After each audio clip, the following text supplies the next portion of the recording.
أعوذ بالله من الشيطان الرجيم. بسم الله الرحمن الرحيم.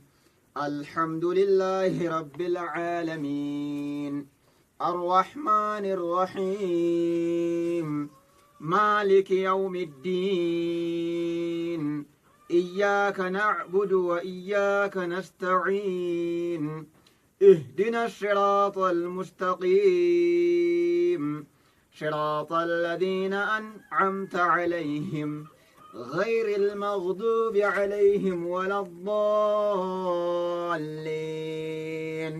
آمين. بسم الله الرحمن الرحيم.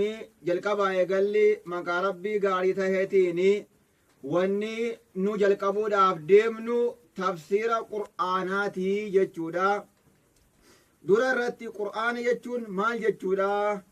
القرآن هو كلام الله المنزل على محمد للإعجاز بأكثر سورة منه المتعبد بتلاوته أي المثاب على قراءته ولو بدون معناه جن.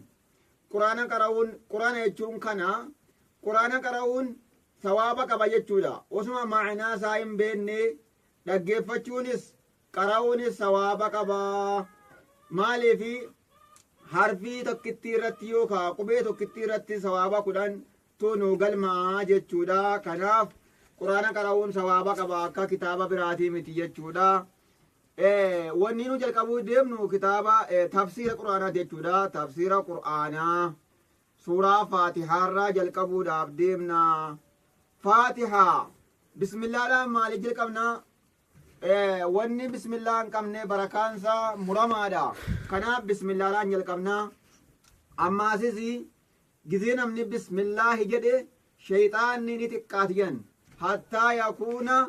hattaa yasiira misla dhubaabi jan hanga titichaatti hanga galutti xiqqaata jan. Shayxaanni guddaan kun titicha hanga titichaatti haga galutti ni xiqqaata. Kanaaf bismillaadhaan jalqabna obboleeyyan keenya. suuraan faatihaa kun suuraa xikmaa qabdu jechuudha. ay faatihatul kitaabi khaxxan. faatihaa jechuun bantuu jechuudha. bantuu kitaabaati. maaliin? khaxxiidhaan qubeedhaan jechuudha. awwala gizee tafsiira quraanaa gadi bannu maalitti baana? faatihaa bananna. kanaaf bantuu kitaabaati khaxxan qubeedhaan jechuudha. وبها تفتح القراءة في الصلوات. فاتحة كناني قراتين بنتما جتشودا. مالين فاتحة كناني قرآن نجل قبما كنافي بنتو جلمتي جتشودا. ويقال لها أيضا أم الكتاب. أم الكتاب جلمتي هادو قرآن جدم جتشودا. كما عند الجمهور أكا إرقود علماتي بنتو قرآنا جدما يسيران قرآني بنما. قال النبي صلى الله عليه وسلم أما سرقى ربي نجده وما يدريك أنها رقية. إذن أما دوما كيست جبدودا. أبا سعيدي فان قاف بيا كفارا ديماني نم صدمتاني ديماني كيسمما قافنان أكاشتي علافين ثاني إدمي غنغلتي دودا جنان. abaa sa'iidii yaamanii dawaani beektaa jennaan eenin beekaa je. akkasi suuraa faatihaa kana itti qara'ee dawaa taate akkasitti re'ee soddoma uffatanii dhufanii ergaa rabbi wamaa yudriika annahaa ruqiyya. isiin dawaa ta'uun faatihaan kun dawaa ta'uu maaltu si beesisee jedheen jechuudha. maal si'a meeqa qara'e? si'a sadii qara'e yookaan riwaayaan torba je yookaan sadii jedha. rawaahul bukaarii akkuma bukaarii keessa jirutti jechuu duuba. wasammaahaa yaxyaa bini abii kathiir. ammas faatihaa jechuun alkaafiyaa. faatiyaan kun ammas kaafiyaa jedhamti jechuudha. geessu waa hundarraa namaa geessi. li'annahaa takfi isiin ni geessi waan biraa jechuurraa ni geessi jechuudha. walaa yakfi maa siwaahaa anhaa ciwadun bakka bu'aadha faatihaan kun quraana biraarraa bakka bu'a.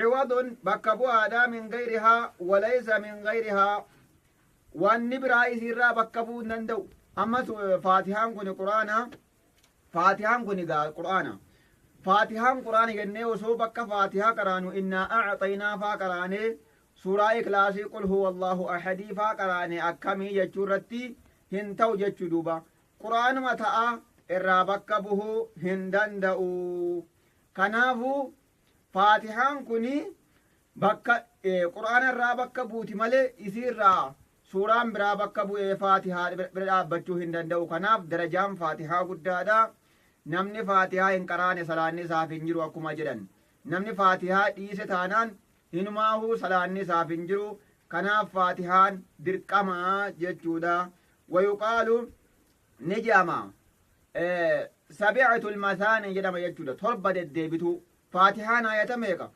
ayata torba jechuudha sabi'atul masaani torba deddeebitu jedhama jechuudha ayata torba salaata keessa rakaa keessa deddeebitii kanaafuu sabi'atul masaani torba deddeebitu jechuun kanaafi jedhame amma asis wanni jedhameef jedhan sabi'atul masaani torba deddeebitu jechuun wayuqaalu nazalat ni buute suuraan faatihaa kuni marratayni si'a lama buute jedhan marratan bimakka wa marratan bilmadiina marraa takka makkatti buute marraa tokko immoo madiinatti buute kanaaf torba deddeebitu makkaa fi madiinatti deddeebiti akkasillee ni jedhamaa jechuudha kanaafu torba ayata torba isiin ammas deddeebituudha kanaaf suuraan faatihaa kun akkuma rabbal aalamiinaan jedhe qaala tacaala rabbal aalamiinaan ni jedhe walaqad aataynaaka sabcan min almathaani yaa muhammadoo torba deddeebituu siif kennine yaa muhammadoo jedhe jechuudha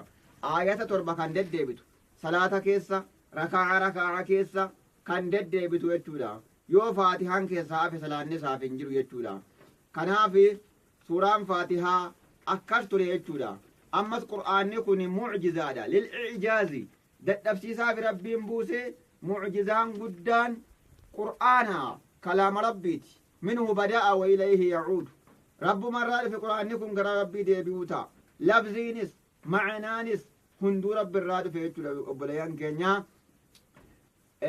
acuudu billaahi min ashayxaani irrajiim gizee qaraanu acuudu jechuu qabna jechuudha وإذا قرأت القرآن جزء قرآن قرأت فاستعذ بالله ربك ما قنفدو جتشودا رقات قمنا جتشودا بسم الله الرحمن الرحيم يلقبا يقل ما ربي قاري تهيتيني الرحمن رحمة قدا إنك تهي الدنيا هندما كافر حافظ رحمة نساب اللادا هندما نياتشسي وباسا كتهي رحمة قدا أبا رحمة بلا دنيا في آخرة كتهي الرحيم ammas rahmata godha akiraa katee rabbiini jechuudha alhamdulillaahi faaruun ka rabbii caalamaati rabbil caalamiina jechuun rabbii caalamtootaati caalama baay'iitu jira caalama jinnii jira caalama namaa jira caalama ammallee gaabbineensaatu jira jechuudha walumaa galatti caalama gizee jedhan kuma tokkoo fi isaa olu ta'uu ni danda'a kanaafi عالم جلما هندي يجودا وني جماعة أبو هندي عالم رب العالمين ربي عالما إني كتي ربيني هايا الحمد لله رب العالمين أي قولوا الحمد لله رب العالمين فارون كربي عالمات نانجادا أي قولوا نانجدا أجد يجودا آية الرحمن رحمة قدا إني كتي الرحيم آخرات مؤمن توتقفا برحمة قدا إني كتي مالك يوم الدين مالك يوم الدين قراتين قريم ملكيت موتيت كناف أكلت جوتوني قرانا مالك يوم الدين موتي يوكاومو أبا قيا غلطا إني كتي قيا غلطا هو يوم القيامة موتي قيا غلطا تكاو abbaa guyyaa galataa inni katee rabbal aalamiinaan jechuudha quuluu ammas naan jedhaa jedhe iyyaaka nacbudu suma qofa gabbarra naan jedhaa wa iyyaaka nastaciin suma qofa gargaarsifannaa naan jedhaadha gizee salaattanii jedhe rabbiin jechuudha ihdina nu qaceelchi naan jedhaa asiraaxa almustaqiimi karaa diriiraa irratti na qaceelchi naan jedhaa ahdiikum itti qaddarra jechuudha ahdiikum isinin qaceelcha maaliif كدا ربين كي بلا توبه كما دكا أيقولون أنجدا إهدنا ناكاچelchina anjeda ashrat almustaqim daandi dirarratti naakacelchina anjeda naanjeda nakaradda ahadikum isinin qacelcha jira duba صراط الذين أنعمت عليهم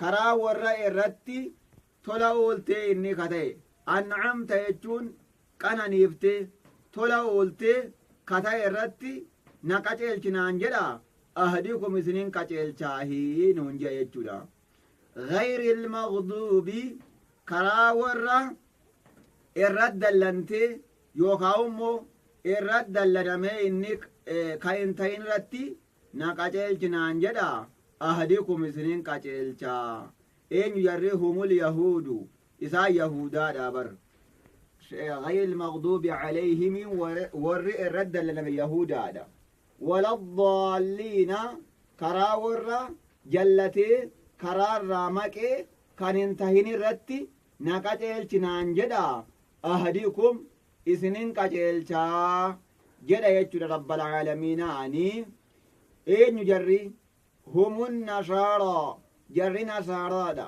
kiristaana eenyu warri jallatee karaarraa maqe kiristaana yookaawu nasaaraadha warri rabbiin irrat dallan immoo eenyu yahudaa yookaawu immoo faranjiidha obboleeyyan keenya warreen chaanala kanaaf haayatatan sabiskiraayib nuu godhaa kun darsii tafsiiraa kutaa tokkoffaa suuraa faatihaa aayata takka hanga aayata torbaatti isiniin jedha assalaamu alaykum warahmatullaahi wabarakaatuhu